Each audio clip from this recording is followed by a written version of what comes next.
मकबूल होती है वही उसका अवार्ड होता है। हम सब जब इस तरह के फंक्शन में शामिल होते हैं तो उनमें कई लोग ऐसे भी होते हैं जिनसे जो वाकिफ नहीं होते उस शख्सियत से जिनको अवार्ड दिया जा रहा होता है। तो बजाय इसके कि मैं कोई मकाला पेश करूं, मैं आपको कुछ बातें ज़ाती ताल्लुक़ के हवाले से बताती हूँ कि हमारा और निगार आपा का जो पहली बार जो सामना हुआ वो 2008 में हुआ। साहित्य अकेडमी का एक सेमिनार था, हिंदू पाक की फिक्शन खवातीन कलाकारों का एक सेमिनार था, उसमें हमारी मुलाकात भी थी। निगार आपा ने अपनी कहानी मादरी जुबान पढ़ी थी वहाँ और मैंने अपना अफसाना मलीज पेश किया था। हम में कदर मुश्तरक उसी वक्त एक बात थी कि जिस खदशे से हम गुजर रहे थे उस जमाने में, जाहिर अफसाना या कहानी तो और उससे पहले लिखी गई थी, जिस खदशे का इजहार उन्होंने अपनी कहानी में किया था और जिस खदशे का इजहार मेरे अफसाने में मौजूद था, आज हम सब उस दौर से गुजर रहे हैं और अपनी आंखों के सामने वो सब होता हुआ देख रहे हैं। तो अफसाना निगार या कहानीकार जो होता है वो माजी, हाल, मुस्तकबिल नजर रखता है और उसकी कहानी में वो सब चीज़ें दर आती हैं जिससे उसका कारी जब उसे पढ़ता है तो उसे भी आगही का अजाब झेलना पड़ता है। और जब चीज़ें सामने आती हैं तो उसे लगता है कि ये तो वही बात थी जो फलां ने फलां कहानी में कही थी।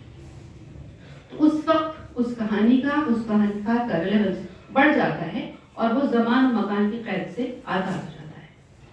निगार अज़ीम के कई अफसाने और उनका सफ़रनामा ख़ास तौर से जब आप पढ़ेंगे तो उसमें उन्होंने जिन सुलेमान साहब का जिक्र किया है, उज़्बेक थे वो, सुलेमान यरदोश गालिबन उनका नाम था। उन्होंने एक बड़ी अच्छी बात कही, जब निगार आपा और अजीम भाई से मुलाकात हुई होगी उनकी, तो उन्होंने निगार आपा से कहा, बल्कि जो साथ होंगे उस वक्त तुम सबसे कहा होगा कि निगारा हमारी वो बहन है, वो बिछड़ी हुई बहन है जिसकी हमें सदियों से तलाश थी। तो मेरी बात से हर वो शख्स मुत्तफिक होगा, मर्दुजन की कैद नहीं उसमें, जो भी निगार आपा से मिला वो उनका हो गया और वो उनकी हो गई। तो निगार मैं नहीं है, निगार मैं नहीं है, हम है, निगार हम है। उनकी शख्सियत के जो तहदार पहलू हैं उनसे उनका मिलने वाला, जब वो क्रिस्टल की तरह होती हैं, जैसे वो उनसे मिलता है वो उनको अपनी तरह लगने लगती हैं। तो ये उनकी शख्सियत की बड़ी खूबी है कि उनका कैरेक्टर है वो क्रिस्टल नुमा है, जो उनको अपनी तरफ से देखता है उसको वो अपनी तरह लगने लगती है और वो भी उसको अपना बना लेती है उसी तरह से। दूसरी मुलाकात में उनसे हुई बिहार उर्दू अकेडमी ने जो सेमिनार किया 2017 में, यानी 9-10 साल का वक्फा हो गया, उसमें हमारी कोई मुलाकात नहीं हुई, कोई बात नहीं हुई।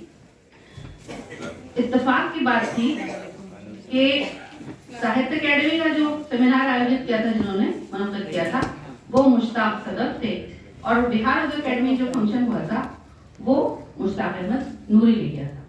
अब उनका इश्तियाक कैसा था नहीं मालूम, लेकिन दोनों मुश्ताक ही थे जिन्होंने हमें दोबारा मिला।